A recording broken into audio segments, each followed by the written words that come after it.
I officially transferred the house to my parents, knowing a divorce was becoming inevitable. With a cold, detached expression, Henry pointed at me and demanded that I leave, his voice laced with venomous insults. His parents watched, their approving smiles making it clear they stood behind his cruel words. Despite the hostility, I stayed composed, fully prepared for this moment. I had packed my bags long before, ready for this day. Without hesitation, I walked out, leaving them oblivious to the consequences that would soon unfold. I'm Amy, and I recently celebrated my 45th birthday.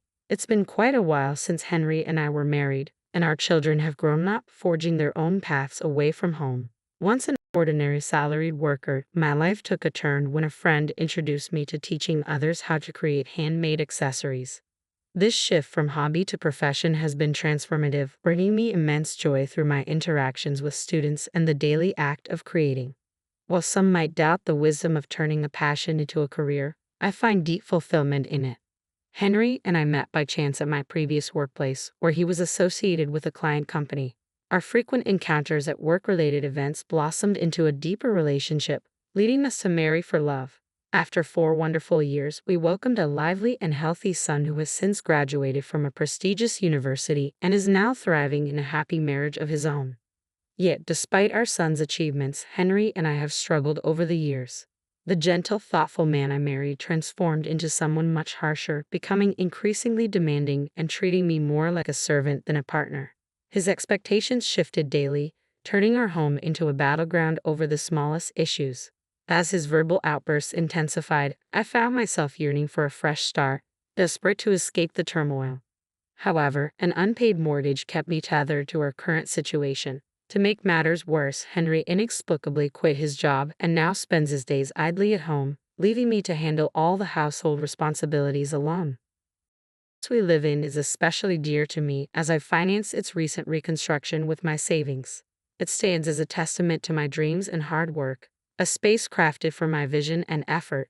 The spacious kitchen, thoughtfully designed, showcases my taste. Although Henry had some input in the layout, I ultimately covered all the expenses and ensured my preferences were realized.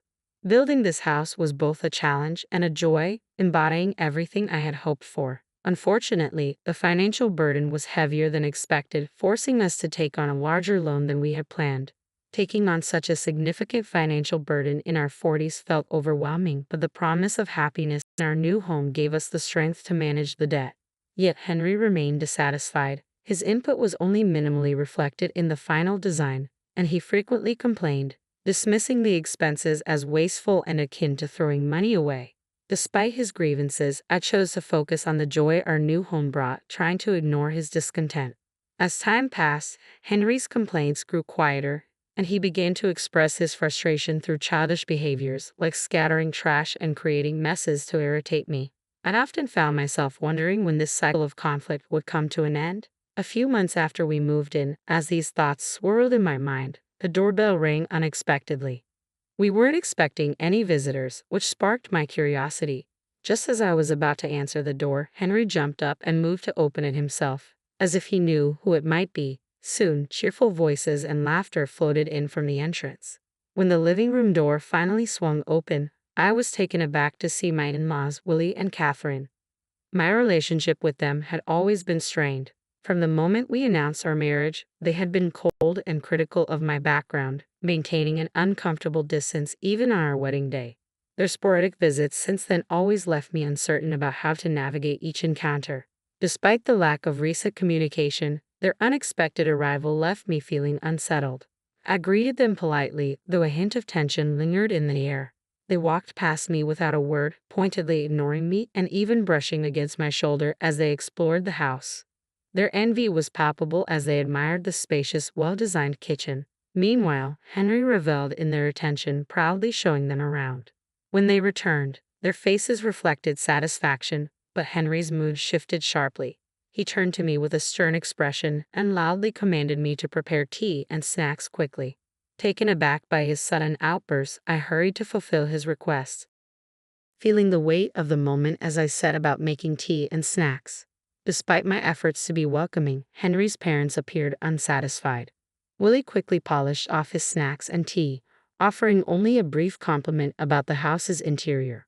Amidst this, Henry, beaming with pride, extended an invitation for his parents to move in with us, hardly acknowledging my presence at all.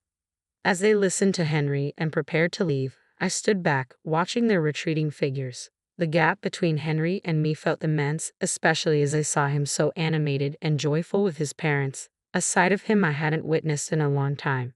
After Henry's invitation, his parents began visiting more frequently. What started as a few times a month quickly escalated to several times a week, and soon they were almost here every day. With each visit, their criticisms of me intensified, and Henry did nothing to intervene. Instead, he grew increasingly blameful, voicing relentless complaints about how I was supposedly upsetting our son. Amid the mounting challenges, I found myself unable to voice my growing frustration, settling instead for constant apologies. The visits from my in-laws became more frequent, often occurring while I was away. Henry and his parents left clear evidence of their activities behind: beer cans, empty bottles, and alcohol spills that stained our new rug. Despite my objections, our home began to smell of booze and felt increasingly neglected. Henry's complaints about my contributions felt particularly ironic, given that he did nothing to help around the house. His involvement in gambling added another layer of stress.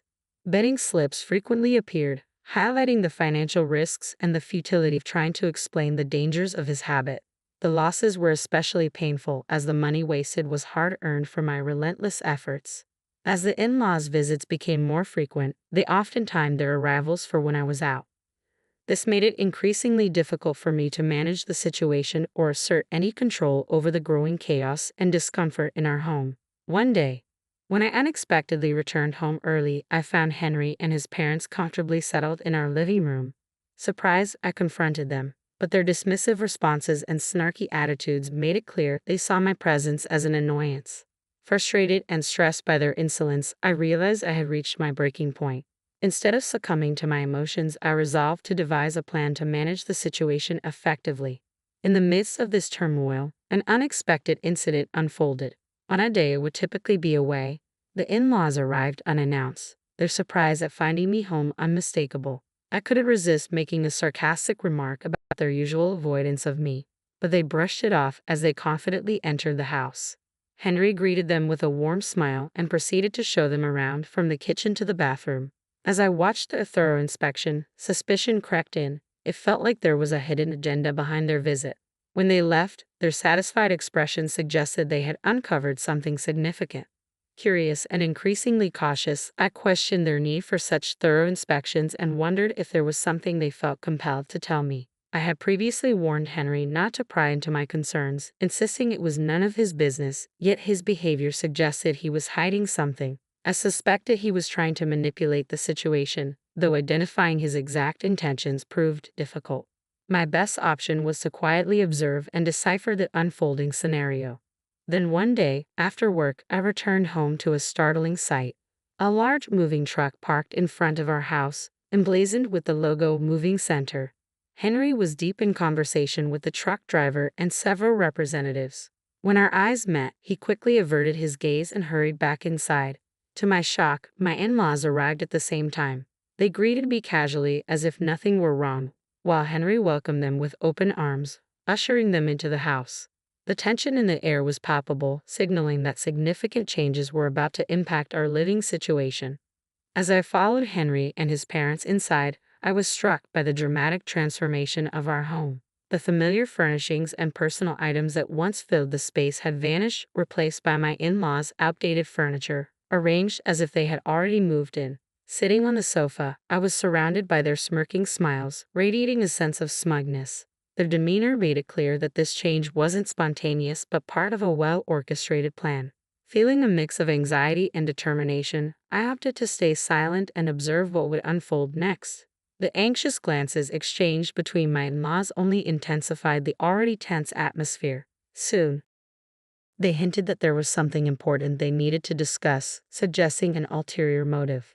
Steeling myself and maintaining a calm facade, I listened as Henry took a deep breath and revealed that he had sold the house to his parents. He then proposed we get a divorce, and his parents nodded in agreement, their smug smiles betraying their satisfaction in orchestrating this situation. Despite the shocking revelation, I managed to stay composed, having suspected their scheming all along. I quickly signed the divorce papers, set my wedding ring on the table, and announced my decision to leave. My suspicions about Henry and his parents' deceitful behavior during their frequent visits while I was away had prompted me to take precautionary measures. I had installed surveillance cameras throughout the house, which I could access via my smartphone. Initially, I monitored their casual interactions, but it wasn't long before I stumbled upon footage that confirmed my worst fears. In the video, Henry and his parents were seen happily discussing the sale of the house. Shocked but now fully aware of their intentions, I began to plan my next steps carefully. Armed with evidence from the surveillance, I started searching for a new place to live, determined to move on from this betrayal. Taking decisive action, I initiated the transfer of the home loan from my name to Henry's. If they intended to force me out of our shared home, it only seemed fair that they should assume the mortgage payments and all associated responsibilities. With a monthly payment of $3,800, an amount drawn from my hard-earned salary, I had serious doubts about whether Henry and his parents, considering their current employment situations, could handle such a financial burden. Determined to sever all financial ties, I refrained from offering any support. Now free from the burdens of that relationship, I moved into a new, well-organized home furnished with fresh items, eager to start anew. On a tranquil day off, savoring the luxury of sleeping in past noon, my relaxation was abruptly shattered by the doorbell. To my surprise, Henry and his parents stood at my doorstep, uninvited and unexpected. They barged in without waiting for an invitation and spread a document in front of me, accusing me of illegally altering the loan terms without their consent. I was taken aback by their audacity. They explained that shortly after I had left the old house, they received notification of the loan name change. Henry and his parents, all currently unemployed, were stunned, claiming they couldn't afford the steep monthly payments. In a heated outburst, Henry insisted they wouldn't cover the costs. I tried to reason with them, explaining the consequences of defaulting on the loan, including how interest and late fees could significantly increase their financial burden. Henry listened, initially skeptical, but began to grasp the seriousness of the situation. When Henry looked up the loan information online, shock and distress washed over his face. I suggested it was time for them to explore new job opportunities for a fresh start. Their expressions grew even paler as the reality of their situation sank in. They confessed to having no savings or assets, with Henry burdened by significant gambling debts and lacking the steady income. They pleaded for understanding and assistance, referencing the years we had spent together. Unmoved by their appeals, I shut the door firmly, determined to distance myself from any attempts to salvage the relationship. Frustrated, they reported me to the police, which ultimately resulted in their removal from my property. Due to their financial struggles, they eventually moved to a more affordable apartment on the outskirts of town, where Henry managed to secure a part-time job to support his family. Meanwhile, my life continued on an even keel. I focused on my job and, in my spare time, started a blog about handmade crafts. The blog gained traction, leading to a substantial increase in my monthly income as requests for workshops and courses began to pour in. I had no intention of remarrying and was determined to navigate life on my own terms. One day, I stumbled upon an old household account book from the early days of my marriage. As I flipped through its pages, memories of our financial struggles flooded back. With a renewed sense of purpose, I resolved to carve out a new path toward happiness on my own. After reflecting on the past, I returned the account book to the shelf, ready to focus on creating a fulfilling future.